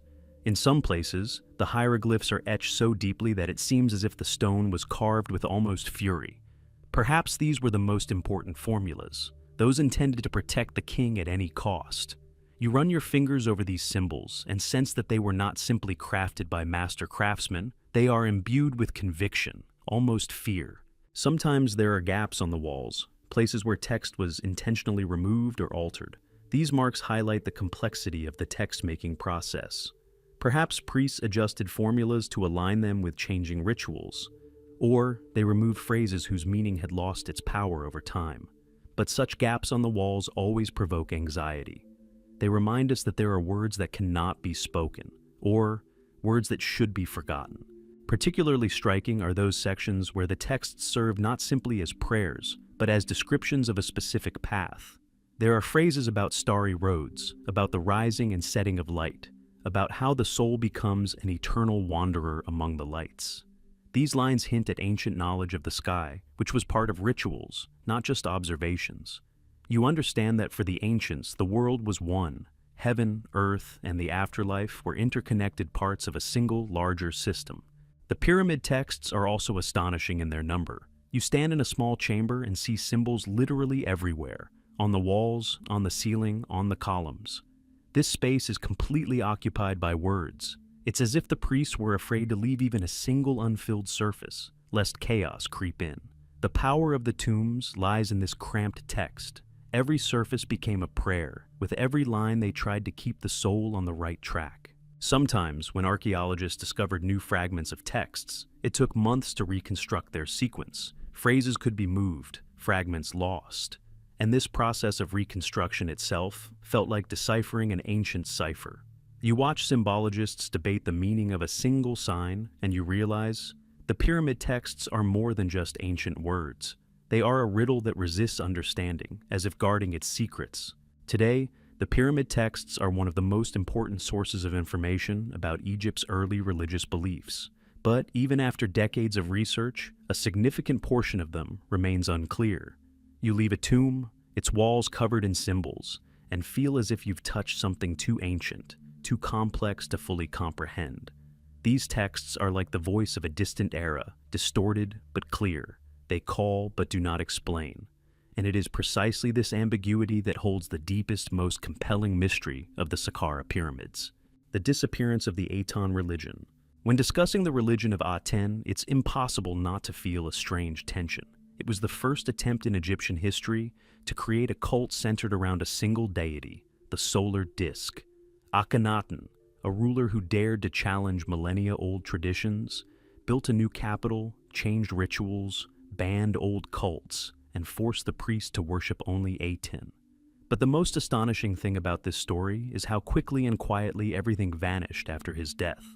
It was as if the religion had slipped through the fingers of an era, leaving only scraps, fragments, and shadows. Standing in the ruins of Amarna, the capital built for Aten, the silence is striking. It's not the kind of silence you might hear in ordinary ruins. Here, it seems to weigh heavily on your thoughts. Before your eyes are the faded remains of walls, traces of columns, fragments of bas-reliefs that depicted not gods with human faces, but rays of sunlight reaching out to people like living hands. You look at them and understand this was an attempt to create a new world system, one where the divine wasn't hidden behind complex images, but was present in the sunlight. But what happened after Akhenaten's death remains one of the most disturbing mysteries. The old priestly schools, deprived of power, were surely waiting for the moment to take revenge. But the disappearance of religion happened too quickly. It feels as if someone had prepared the ground in advance. All images of Aten were erased. Akhenaten's names were carved out. Buildings were destroyed. The entire city was left empty, as if cursed. You can imagine whole squads of priests going through the temples, methodically erasing all traces of the new faith. The main question is, what exactly was dangerous about the cult of Aten? Why was it necessary to erase it completely, as if it had never existed? Some believe that the religion of Aten undermined the power of the priests of the main temple of Amun. Others believe that its philosophy was too radical. Akhenaten taught that deity had no need of secrets and complex rituals, that sunlight was the very manifestation of divine power. You understand? Such an idea could have destroyed an entire social system based on mediation between people and gods. What's particularly strange is that many documents from the era were deliberately destroyed. Only fragments of hymns to Aten, found on the walls, remain. They are surprisingly poetic. They are full of light, sky, and images of the eternal warmth that enlivens the world. You read these lines and understand. This religion wasn't dark or dangerous. On the contrary, it was filled with a sense of renewal. So, why was it necessary to uproot it so thoroughly? There's a theory that the cult of Aten was tied to Akhenaten himself. He acted as the sole intermediary between God and people. If the ruler died, the structure lost its meaning. This could have made the religion unstable, but this theory only explains part of the story. After all, even unstable beliefs don't usually disappear instantly. They gradually dissolve. Here, however, the destruction was instantaneous, profound, and almost total. One of the most mysterious aspects is the fate of the Aten priests themselves. Where were they after the fall of Amarna? Why is there no surviving record of resistance? You imagine the city performing its final rituals, the priests gazing at the setting sun, knowing their time is running out. But where have they disappeared to? The silence is so thick that it seems as if they, along with their religion, have simply been erased. Even stranger is the fact that after Amarna's destruction, there are virtually no traces of a mass migration.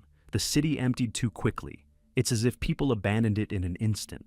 Some archaeological layers look as if the inhabitants left not in an orderly fashion, but in a rush. You see fragments of vessels, household items, traces of unfinished work. Everything speaks of suddenness, not just political, but almost emotional, as if Amarna had become a place that could not even be remembered. Sometimes fragments of paintings are found in ruins, depicting Akhenaten and Nefertiti beneath the rays of the sun disk. These fragments seem incredibly alive. They possess a warmth and light lacking in other Egyptian images. But these same fragments also show why the cult of Aten could be alarming. It elevated the ruler to near-divine status.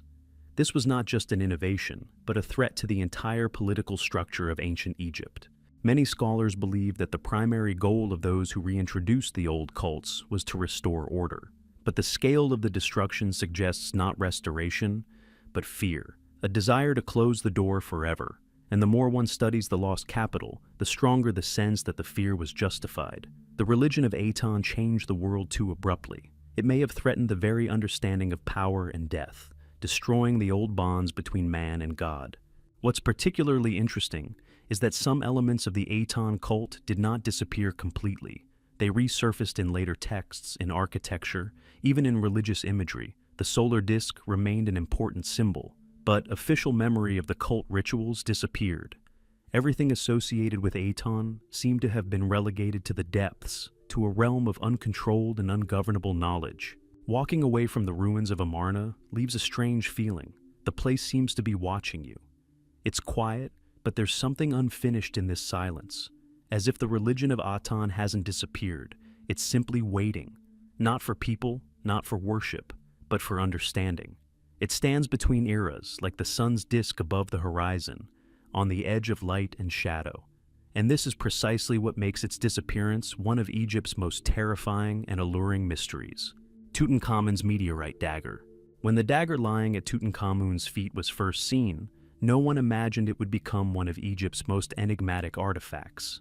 It looked like a beautiful, masterfully crafted weapon. A slender blade, a gold hilt, and exquisite designs. Everything befitted the status of the young pharaoh. But when the metal was examined more closely, a story unfolded that still raises questions. It turned out the blade was made not of ordinary iron, but of a material originating from outer space. Meteorite iron is easily recognized by its high nickel content and other impurities, and these are precisely the traces found in the blade's composition. This means the artisans used a piece of meteorite, but when you stand in a quiet museum hall, looking at the dagger lying under glass, and imagine its journey from the sky into the hands of an ancient artisan, you feel a strange thrill. This isn't just a weapon, it's an object forged from a piece of a star. The most disturbing question is how the ancients knew this metal was different from ordinary metal. They didn't know how to smelt iron back then. The use of iron in Egypt began much later, and during Tutankhamun's time, such items were incredibly rare. So, the craftsmen didn't just find a meteorite. They knew its metal could be worked, that it was unusually strong and capable of holding its shape. Can you imagine a craftsman taking a heavy, dark fragment of stone that fell from the sky and deciding to shape it into a blade for the pharaoh? How many attempts would he have to make before the metal gave in? Even more mysterious is the quality of the workmanship. The blade is perfectly smooth and even, as if crafted by a professional blacksmith who had worked with iron his entire life. But the Egyptians of that time had no such experience. The tools they used were made of bronze, sometimes copper. Iron remained a nearly incomprehensible material. How were they able to work such a hard metal? With what tools? By what method? You look at the blade's mirror-like shine and realize, before you is a thing that doesn't match the technological level of the era. Some researchers suggest that the ancients may have used a technique called cold forging, strikes on metal without melting it. This explains part of the process, but not the quality. The blade is too graceful, too skillful, too precise. It seems as if the craftsman had before him a model, knowledge, or tradition that has not reached us. Perhaps working with meteorites was part of a special ritual, accessible only to a select few. Metal from the sky may have been considered sacred, linked to the gods and the sun itself.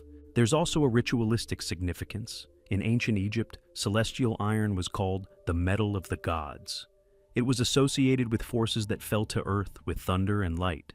Imagine priests watching a bright flash in the sky, or finding a meteorite fragment in the sand and considering it a message.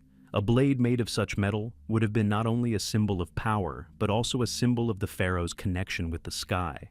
This weapon was not intended for combat. It was a sign that Tutankhamun was not just a ruler, but a man to whom the forces of the cosmos were drawn.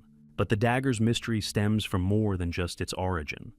Where it was found is significant.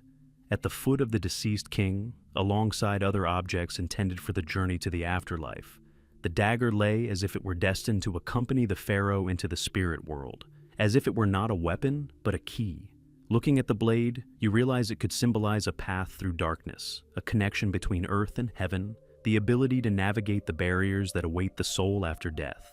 Some speculate that the dagger was a gift. Perhaps it came to Egypt from another country where ironworking was well developed, but metal analysis revealed its unique composition. Such levels of nickel are rare in terrestrial iron samples of that era. So, again, a meteorite. Again, a celestial origin. This means that wherever the blade was made, its history still begins beyond Earth. Another important question remains.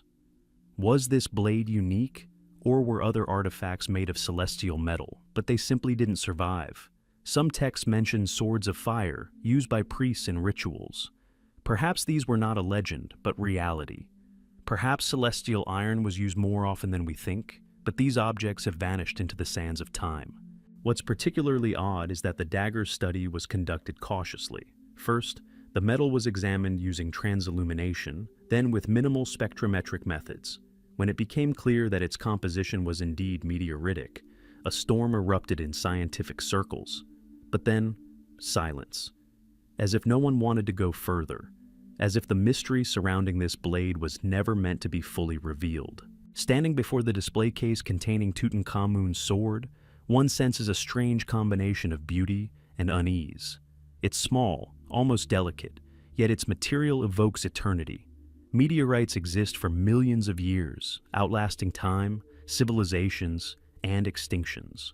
And when such metal is turned into a blade, it becomes a symbol of humanity's connection to something all too ancient. You walk away from the display case, but the feeling remains. The feeling that before you is not just an artifact, but a trace. A thin, sharp trace between heaven and earth, between the world of people and the world of inaccessible forces. It's a quiet reminder that sometimes the ancients knew more than they thought, or heard what modern man has forgotten how to hear. Tomb of Cleopatra. When you mention the name Cleopatra, the image of a woman who became a symbol of power, strength, and tragedy immediately comes to mind. Her life has been chronicled by countless authors. Her political actions influenced the fate of Egypt, and her death has become the stuff of legend. And yet, the most important part of her story remains hidden. Cleopatra's tomb remains undiscovered. No trace, no entrance, not even a clear clue. It is one of Egypt's most real and most disturbing mysteries. According to ancient sources, Cleopatra was buried with Mark Antony. They are united not only by history, but also by death. But where exactly this happened is a question that has remained unanswered for over 2 millennia. Standing on the shores of the Mediterranean Sea near Alexandria, you begin to understand the scale of the problem. Modern Alexandria stands on the site of an ancient city that has endured earthquakes, fires, landslides, destructive tides, and rising sea levels. This means that even if the tomb existed, it could have been washed away, buried, or hidden under layers of rubble. Some scientists believe the tomb should be sought at the seabed. Underwater exploration in the area of ancient Alexandria has indeed uncovered entire neighborhoods sunken during natural disasters. Statues, columns, and temples have been found there, traces of a city that sank beneath the waves.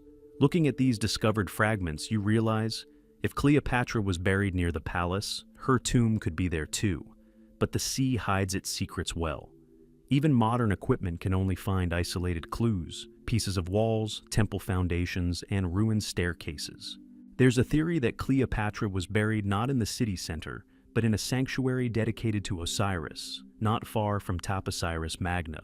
This site is located dozens of kilometers from Alexandria. Here, archaeologists have discovered underground tunnels, chambers, and temples dedicated to afterlife rituals. In some rooms, they discovered high-status mummies, jewelry, and the remains of ritual utensils. And yet, nothing can be confidently linked to Cleopatra. Each find is merely a shadow, each clue too weak a hint. What's particularly disturbing is that Cleopatra herself may have been involved in the creation of her future burial site. She knew how unstable the political situation was. She understood that her enemies would want to destroy her memory. Therefore, it's possible that the tomb was built to be impossible to find. Perhaps deep within a temple, perhaps behind hidden passages, perhaps in a chamber accessible only to priests. You can imagine a small group of initiates preparing the site for the queen's final journey by torchlight at night. knowing that their knowledge must die with them. The fate of Cleopatra's body raises even more questions because of her suicide. Legend has it that she died from a snakebite, but scholars still debate this. Perhaps the priests wanted to conceal the cause of death to preserve her memory. But if her death was secret, then her funeral was surely conducted with extreme secrecy. Imagine, the city is on the brink of collapse, enemies are already at the port, and a group of loyalists hides the body of the last queen beneath thick rocks, in a place where no one would think to look. But there's another, more sinister possibility. Some researchers suggest the tomb may have been destroyed in ancient times. The temples located on the outskirts of Alexandria were subject to much destruction. Earthquakes, fires, and military campaigns, all of these could have destroyed or buried the tomb so deeply that its traces became undetectable. If so, perhaps Cleopatra's tomb vanished long ago, leaving only a legend. It's also strange that ancient texts don't provide a precise description of the burial site. Authors, who typically record such events in detail, limit themselves to generalities here. This suggests that the location was deliberately concealed. Perhaps the Romans didn't want the people to venerate the tomb of the last queen. Perhaps her burial site was removed from documentation to prevent the formation of a cult. Sometimes archaeologists in Alexandria find amulets, rings, and figurines associated with the era of Cleopatra. These small objects spark hope. What if the next find turns out to be part of a tomb? But each time, this hope fades. The city is too destroyed, too transformed. Modern buildings stand on top of ancient layers that are impossible to excavate. You understand that some secrets may be literally inaccessible, not for lack of evidence, but because the city continues to live on top of them. The most exciting thing about this mystery is that it's still alive. It can be solved. Perhaps right now, beneath a layer of rock in Taposiris Magna, or beneath the waters off the coast of Alexandria, there lies an entrance that no one has yet noticed. An entrance that could become one of the greatest archaeological discoveries of all time. As you walk away from the excavations, you feel as if history itself is watching you. Cleopatra's tomb isn't just a place to be found. It's a symbol of the end of an era, a symbol of a woman who lived her life on the brink of disaster and passed away in such a way that even her death left more questions than answers. And until the tomb is found, its story remains unfinished, like a final chapter, cut short at the most crucial moment. The Curse of Tutankhamun's Tomb. When talking about Tutankhamun's tomb, most people immediately think of the gleam of the golden sarcophagus, the treasure, and the young pharaoh resting in a perfectly preserved tomb. But behind all this splendor lies a story that evokes a far more difficult feeling. A story of death, strange coincidences, and the fear that gripped the people who were the first to witness the discovery. A story that has been called the Curse of the Pharaoh, and the deeper you delve into it, the less random the events that occurred after the excavation seem. Howard Carter, the archaeologist who opened the tomb, recalled the first time he saw the sealed door, covered with the priest's seals. It was a night filled with anxiety. The air was still. The sand seemed too still. When they made the first small hole in the wall and lit a candle, Carter reported seeing wonderful things. But no one then guessed that these words would set in motion a chain of events that would forever link Tutankhamun's name with the legend of the curse. The first to die was Lord Carnarvon, who had financed the expedition. His death occurred shortly after the tomb's opening. He died of an infection caused by a simple mosquito bite. But in Egypt, such coincidences were rarely dismissed as mere coincidences, especially when, that same night, a rumor spread through Cairo that the city's lights had suddenly gone out. People considered it a sign, and when it became known that Carnarvon's dog in England had suddenly howled and died at that very moment, the story took on a whole new dimension. Reading these events, you sense the atmosphere of those times becoming thick, almost tangible.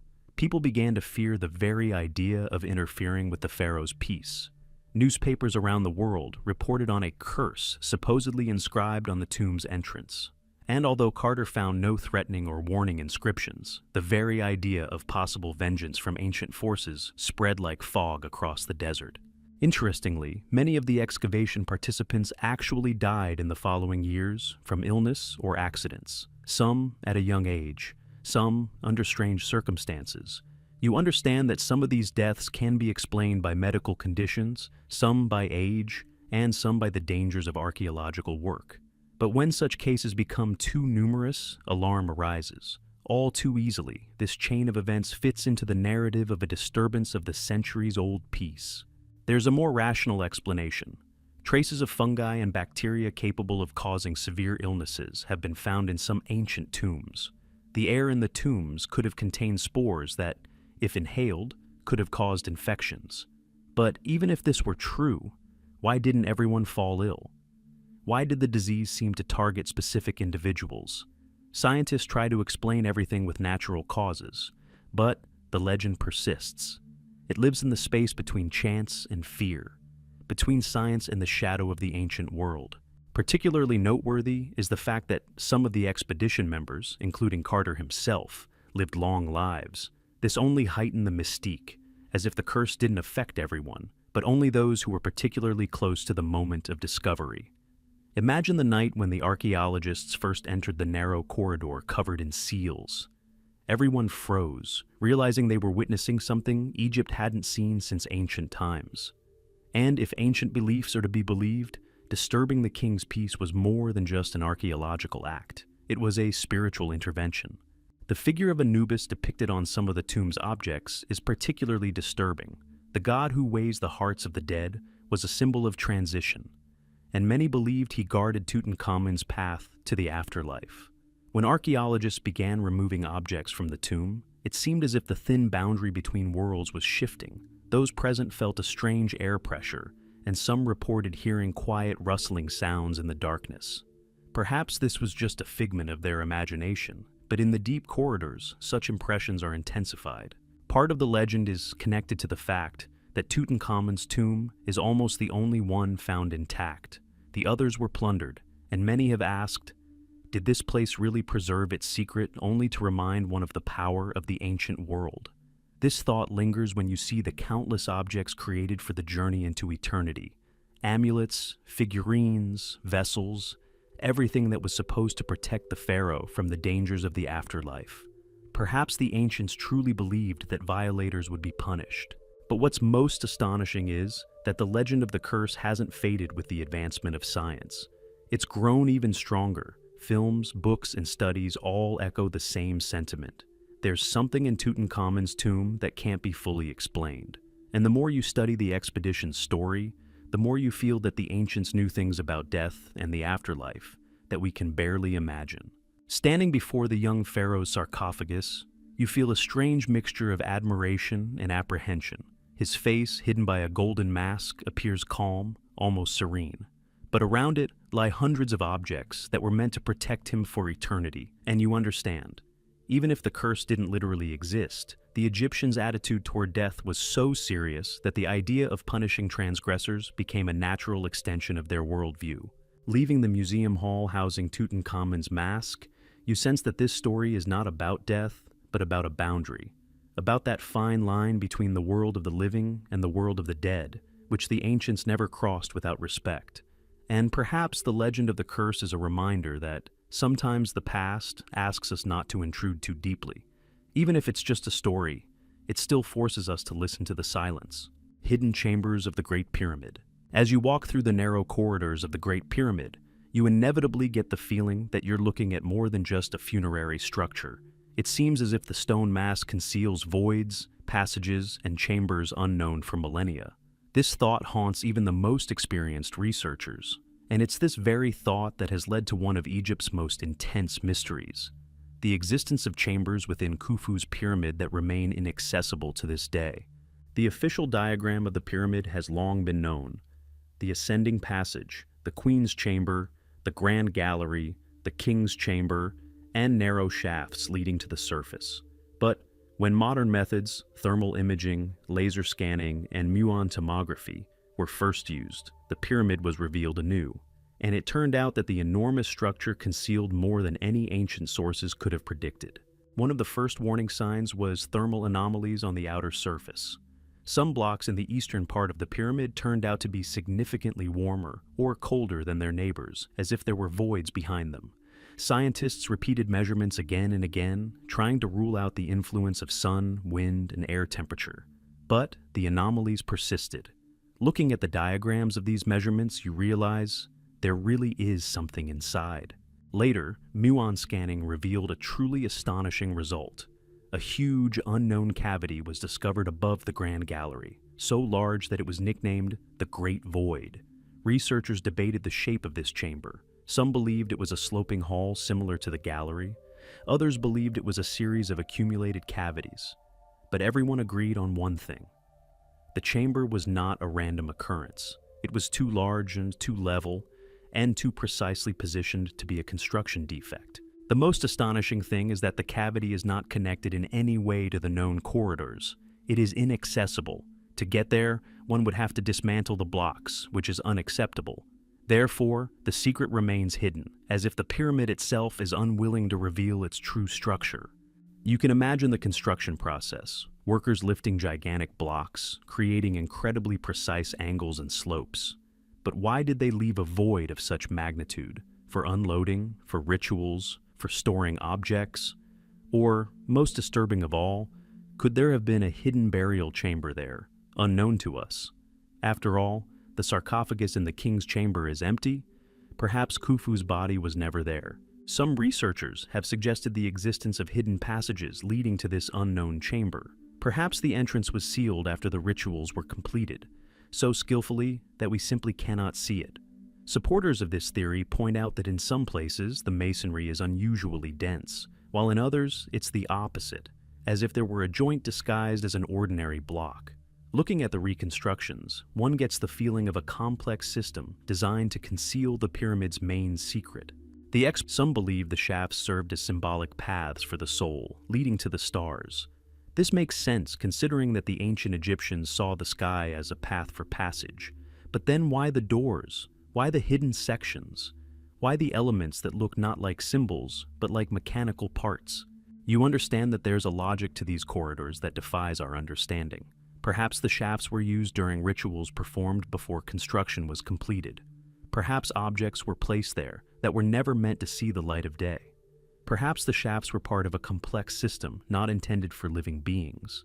Another disturbing fact. After more than 100 years of exploration, no one has found any inscriptions inside the Great Pyramid. It is devoid of texts, paintings, or instructions. It is silent. This makes it even more mysterious. If the stone texts of the Saqqara pyramids explain the path of the soul, then the Great Pyramid seems to store its knowledge within its voids and blocks. There are no words, only structure. Imagine standing in the center of the king's chamber. Enormous granite blocks, perfectly fitted, surround you. The light from your lantern bounces off the smooth surfaces. The silence is so thick you can hear your own heartbeat.